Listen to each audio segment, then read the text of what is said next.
Were you raised by a narcissistic mother? Well, then there may be some issues we want to talk about in today's video about that. Hang on.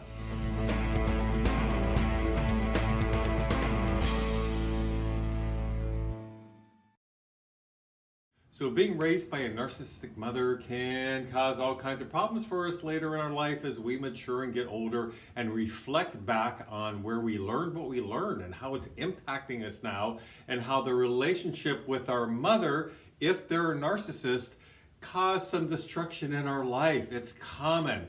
Dealing with a narcissist in general can be very confusing and complicated in one's life, more or less if they happen to be our own mother. And there's varying degrees of narcissism. There's traits where some people who just exhibit some more minor symptoms of being a narcissist, all the way to NPD, full-blown narcissistic personality disorder. So on the spectrum of it all, depending on where you fall in that bell curve, is how much your life has been impacted probably.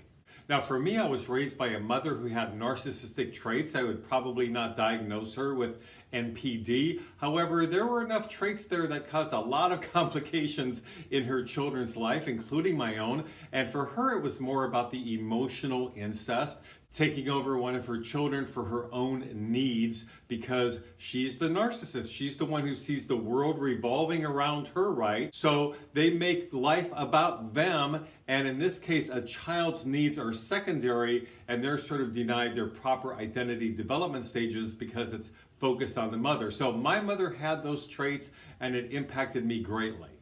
But before we talk about those traits in general, let's just examine the fact that most narcissistic mothers marry men who are less dominant, more submissive, are capable of being emasculated by the narcissistic mother, because that's the kind of mate they seek. They want to be the ones generally in power, in control, making things all about them. So that includes the man that they marry, or if you're gay, the woman that you marry.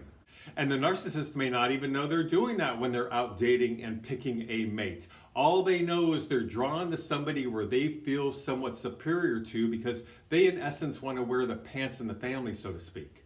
Remember, the narcissist has to come first. It's about their needs, their wants, and they have very little capacity for empathy and understanding someone else's point of view.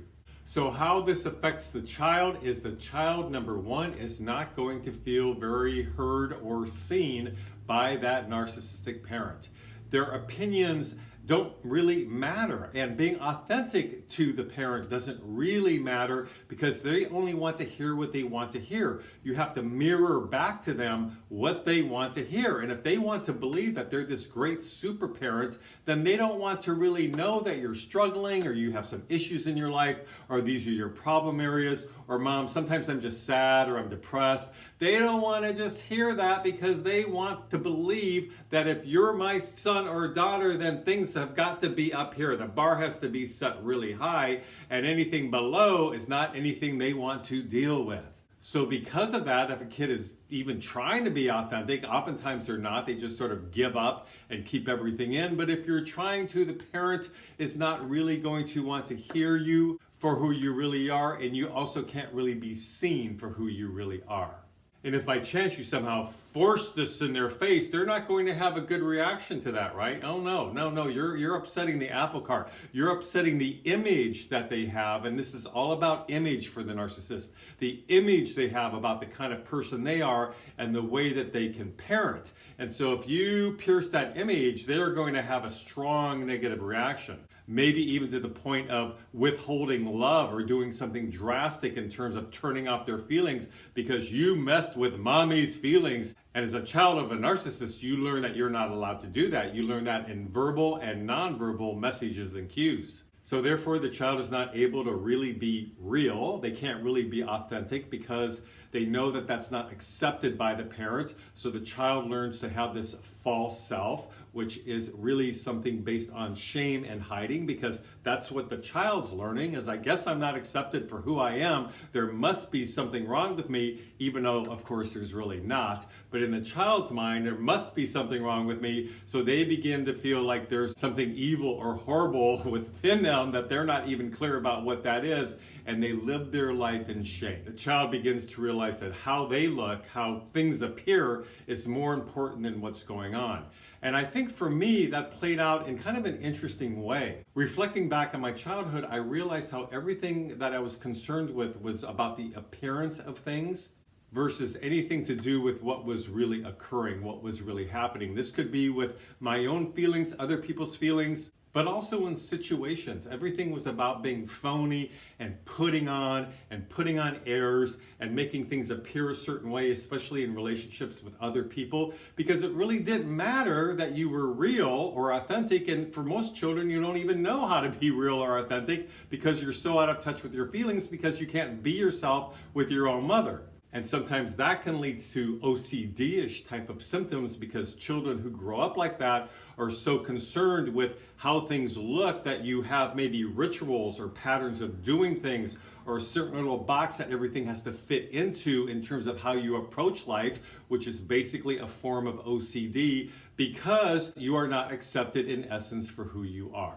Which then leads this child to not trust their feelings at all as they grow up or not even know their feelings. And this can be so harmful because not only do you not know yourself and you're not in touch with that, but then as you get older and you try to have a relationship, let's say a dating, romantic type of relationship, you don't really know how to share anything authentic because you haven't learned how to do that. You haven't had the practice, which normally starts in our childhood, usually with our parents, with our mother or father, but in this case, I'm focusing on the mother for this video. And because you haven't been able to practice with your mother, you don't know how to do that with a significant other, with a boyfriend or girlfriend when you get older. So it's all complicated and creates havoc as you're learning this as an adult because in essence, you have to reparent yourself. This also on some level makes a child question their own idea of reality and what's really going on because you don't have a way of bouncing ideas off of somebody that you trust, of processing things, of getting objective feedback from somebody. So as years go on and you're used to this kind of training, you don't know what's real anymore, perhaps. And that's why people who are struggling with this issue oftentimes need to seek therapy as a way to be in a safe setting with a licensed professional to look back on their life and gain a deeper understanding of what really happened. The child begins to feel used on some level, more like they're a thing or an accessory because they know on some level they're not really being valued for who they are because they can't show who they really are. I know for me that played out with getting gifts from my mother. She was just laid in the gifts out for birthdays and Christmas, for example, because it was all about the appearance and the show and how things looked rather than the real connection. So at Christmas time, for example, I'd get tons of gifts. Everything was bigger than life. Everything was a huge production. But on some level, I knew that it was very inauthentic and felt phony to me, which then translated as I got older in life to where it just didn't mean much to me when people gave me gifts. I hadn't worked through that part of my childhood yet. So getting gifts was kind of meaningless, even if it was a very nice, expensive gift. It didn't really matter. What mattered to me was more of the connection with the person because that's what I was missing from my mother. So that's just one possible symptom of feeling used or feeling like an accessory. These type of things may have very different meaning for a child who's raised like this versus children who are raised with an authentic connection with the parent. So then because of this, a child may have a lot of self-criticism or self-judgments or self-hatred because in essence, they think there's something wrong with me. I'm not being accepted for who I am, so therefore there must be something wrong with me. Think if you're 3, 4, 5 years old, you don't know how to work this through. You just assume it's you. The child always assumes it's them when of course it's not. So you feel judged and criticized, and then therefore that's what you start doing to yourself. You're just repeating in a way what's familiar, what's role modeled for you, and therefore the way you're feeling judged and criticized, you start to do that with yourself and sometimes with other people as well. That's how the cycle continues. So a child may grow up always being negative about situations, which is really a comment about how they feel about themselves.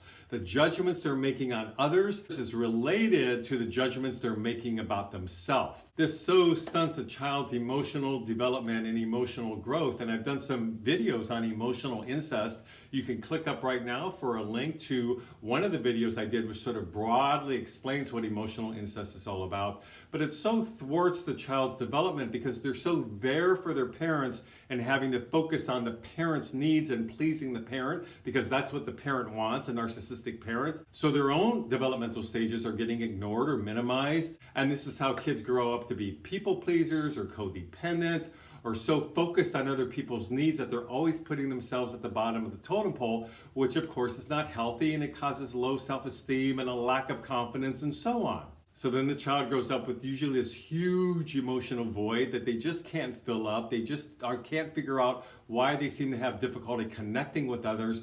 But that's because they haven't learned to trust. They haven't learned how to communicate authentically, perhaps. They haven't worked through the fact that they think they're there for other people's needs because that's what they learned from their mother, but they have to learn how to be there for themselves, how to caretake oneself.